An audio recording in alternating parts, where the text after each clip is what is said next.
Si nous sommes venus au fin fond de l'Espagne aujourd'hui, c'est pour débusquer une famille de voitures sauvages. C'est la famille Cupra. Vous savez, cette marque qui est née il y a 2 ans à peine, qui est une émanation de Seat, une version sportive des Seat. Et là, il y a tout le monde. Il y a toute la famille, les petits, les grands.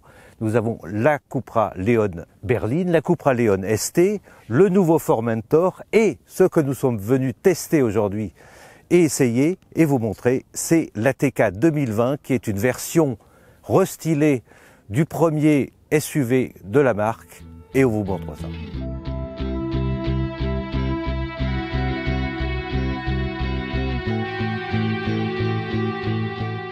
Alors qu'est-ce qui a changé sur ce millésime 2020 de Cupra ATK? Pas énormément de choses, je vous l'avouerai, mais quand même il y a des choses bien signifiantes comme ce bouclier avant qui est entièrement refait et qui finalement reprend un peu le logo de la marque. Le logo Cupra qui en bas disparaît pour ne plus apparaître que sur le capot arrière. Sur l'arrière d'ailleurs, très peu de choses ont changé aussi, il y a des nouveaux feux défilants et les autres changements sont à l'intérieur.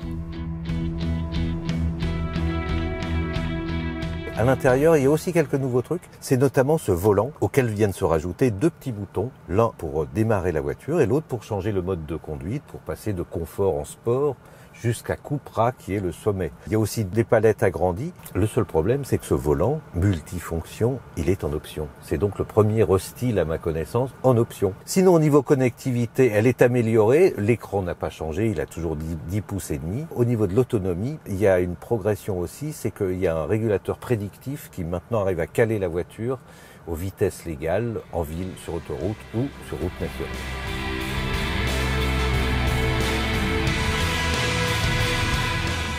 On avait un souvenir de cette Cupra quand elle est sortie il y a 2 ans comme d'une voiture efficace. Et là, on se replonge dedans sur cette route fermée. Donc on ouvre quand même en grand l'accélérateur et on s'aperçoit qu'elle ne nous a pas déçus. On ne l'avait pas oublié, mais cette version 2020, c'est la même. Il faut globalement pas se voiler la face, mais elle est toujours aussi efficace. C'est quand même une voiture qui, sous ses aspects de SUV, plutôt camionnette qu'un SUV, quoi, est quand même redoutablement efficace et joueuse, comme une voiture normale. Et c'est ça l'espèce de magie qu'il y a toujours eu chez Seat et chez Cupra maintenant, de faire des voitures qui soient à la fois confortables et super dynamiques et super joueuses sur les modèles haut de gamme. Donc il y a ce moteur de 300 chevaux dedans, il y a un châssis qui est quand même réglé aux petits oignons, même la boîte qui n'est pas non plus la boîte la plus sportive du monde, elle tient bien les rapports, elle est parfaite cette voiture. C'est vrai, pour un SUV, c'est quand même quelque chose d'assez génial.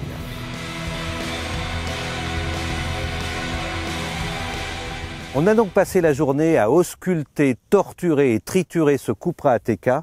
Et en guise de conclusion, moi j'ai simplement un message à vous faire passer. C'est vous qui, comme moi, n'aimez pas les SUV, essayez ce Cupra ATK restylé 2020 parce qu'il est épatant. C'est même pas un SUV, c'est une voiture. C'est-à-dire qu'elle est dynamique, qu'elle a un châssis rigide et qu'elle est capable de tout ou presque sur une route torturée, sur une route sportive.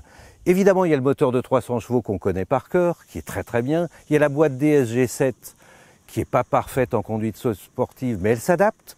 Mais il y a surtout un châssis étonnant, rigide, et qui transforme un SUV en voiture dynamique. Évidemment, tout ça, ça coûte pas loin de 44 000 €, mais essayez, c'est l'adopter, et ce SUV-là va vous réconcilier avec ses sœurs.